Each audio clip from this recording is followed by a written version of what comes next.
তৃতীয় শ্রেণীর হিন্দু ধর্ম শিক্ষা। এটি হচ্ছে তৃতীয় পরিচ্ছেদ, চতুর্থ অধ্যায়ের তৃতীয় পরিচ্ছেদ, পূজা পার্বণ ও ধর্মীয় উৎসব। তো আজকে আমরা সমাধান করব তৃতীয় পরিচ্ছেদ পুরোটা। তো এখানে আছে একটি বক্স, এটি হচ্ছে 58 পৃষ্ঠা। তো 58 পৃষ্ঠা সমাধানের পর আমরা সমাধান করব এই হচ্ছে 60 পৃষ্ঠা। তো 60 পৃষ্ঠায় কী আছে? শূন্য স্থান, ডান বাম মিলকরণ, তারপর আছে টিক চিহ্ন, তারপর আছে 61 পৃষ্ঠায় সংক্ষিপ্ত প্রশ্ন এবং আছে বর্ণনামূলক প্রশ্ন। তো 61 পৃষ্ঠা পর্যন্ত সমাধান করব। তো চলো আমরা সর্বপ্রথম সমাধান করব এই হচ্ছে 58 পৃষ্ঠা। তো 58 পৃষ্ঠাতে কি আছে? 58 পৃষ্ঠাতে আছে, এখানে বলে একটি বক্স আছে এবং এখানে বলা আছে তুমি অংশ নিয়েছো এমন কয়েকটি পূজার নাম লেখো। তো তুমি কি কি পূজায় অংশ নিয়েছো এমন কয়েকটি পূজার নাম এর মধ্যে লিখতে বলা হয়েছে। তো চলো আমরা এর উত্তরটি দেখে নিই। তো ভিডিওটি শুরু করার আগে বলে রাখি, চ্যানেলে নতুন দর্শক হয়ে থাকলে চ্যানেলটি সাবস্ক্রাইব করে পাশে থাকবে, কারণ এই চ্যানেলে সবার আগে ভিডিও আপলোড করা হয়। তো এই ছিল উত্তর। তো কি কি পূজায় আমি অংশগ্রহণ করেছি? 1 দুর্গা পূজা, 2 সরস্বতী পূজা, 3 কালী পূজা, 4 লক্ষ্মী পূজা। তো চলো আমরা এর আনসারটি কমপ্লিট করলাম। এখন চলে যাব পরবর্তী পেজে। তো পরবর্তী পেজ কি হচ্ছে? পরবর্তী পেজ হচ্ছে আমাদের 60 পৃষ্ঠা। তো 60 পৃষ্ঠায় কি আছে? 60 পৃষ্ঠায় আছে সবাই মিলে শ্রেণীকক্ষে রথযাত্রার ভূমিকাভিনয় করো। তো ভূমিকাভিনয় করো। তো চলো আমরা এর ভূমিকাভিনয়টি করি। এই যে সবাই মিলে ভূমিকাভিনয় করো। কাজের ধরন, দলীয় কাজ।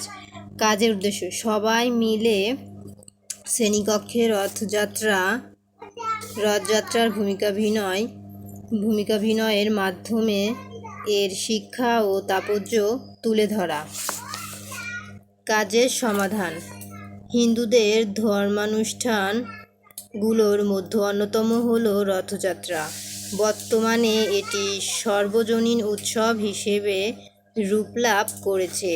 যেহেতু রথযাত্রা একটি সর্বজনীন উৎসব, সেহেতু আমাদের শ্রেণীর সবাইকে নিয়ে শ্রেণীকক্ষে রথযাত্রা নিয়ে একটি ভূমিকাভিনয়ের আয়োজন করা হলো। আমরা কয়েকটি দলে ভাগ হয়ে রথযাত্রা অনুষ্ঠানের আয়োজন শুরু করি। রবি, সাবিত্রী আর কাজলকে ককশিট দিয়ে রথ তৈরির দায়িত্ব দেওয়া হলো। তাদের কাজে সহযোগিতার জন্য রাখা হলো সুমি, শোভন এবং তমালকে। তারা কেউ রথের চাকা তৈরি করলো, কেউ রথের অবকাঠামো তৈরি করলো, কেউ বা প্রতিমা বসানোর আসন তৈরি করলো। শুভ, নয়ন ও শাওনকে প্রতিমা সংগ্রহের দায়িত্ব দেওয়া হলো। তারা জগন্নাথ, বলরাম এবং ভদ্রা দেবীর প্রতিমা সংগ্রহ করল। এরপর সবাই মিলে শ্রেণীকক্ষে রথযাত্রা ভূমিকা অভিনয় করা হলো।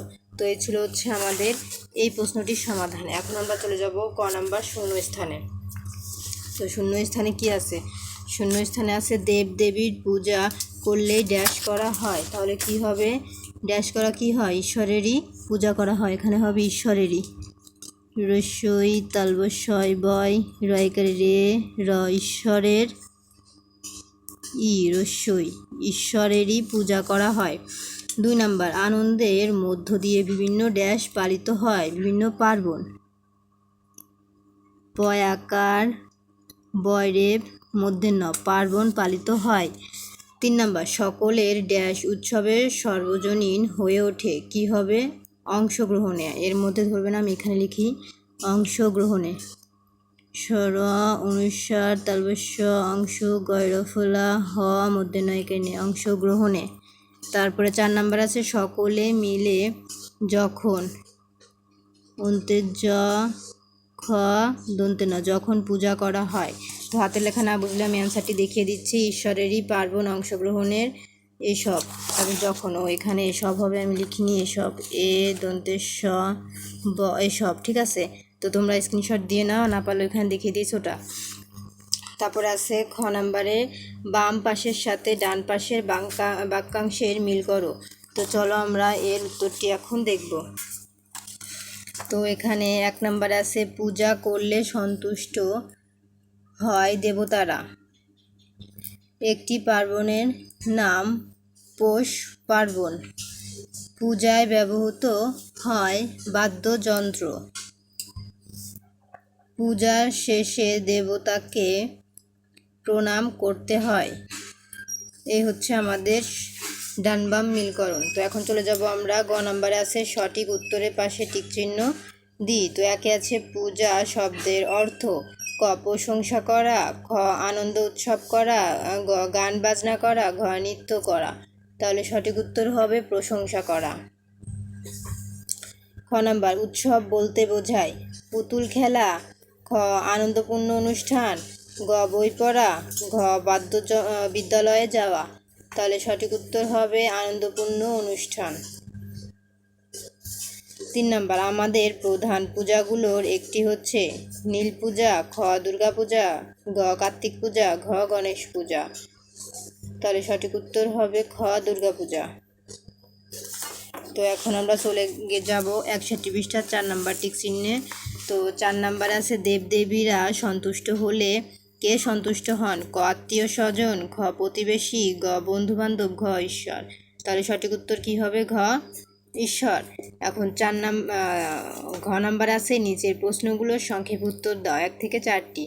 একে আছে আমরা কেন পূজা করি, 2 পূজার উপকরণগুলো কি, 3 পূজায় কি কি বাদ্যযন্ত্র বাজানো হয়, 4 আমাদের প্রধান পূজা কি। তো চলো আমরা এই 4টি প্রশ্নের সমাধান এখন দেখব।